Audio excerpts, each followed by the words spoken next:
આપણા વિશેની કેટલીક અફવાઓ સ્વીકારી લેવાથી બહુ શાંતિ મળે છે. આપણા વિશે ફેલાયેલી કેટલીક ગેરસમજણો દૂર ન કરવામાં જ શાંતિ રહેલી છે.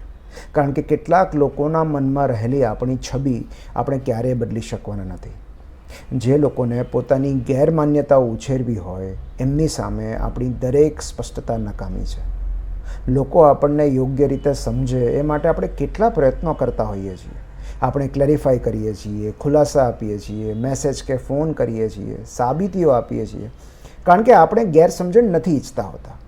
તેમ છતાં કેટલાક લોકો આપણા વિશે એવી જ વાતો ફેલાવશે જે એમને સારું ફીલ કરાવશે. હીરોનું પાત્ર ભજવવા માટે કેટલાક લોકો પોતાની વાર્તામાં આપણને નેગેટિવ રોલમાં રાખતા હોય છે.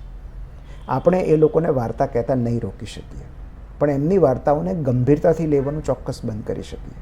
જેમણે ઓલરેડી ચુકાદો આપી દીધો હોય એમની સામે દલીલો કરવી વ્યર્થ છે. જેઓ પોતાની ગેરસમજણને કમિટેડ હોય એમનો ભ્રમ તોડવા માટે આપણે શું કામ શાંતિ ગુમાવવી જોઈએ?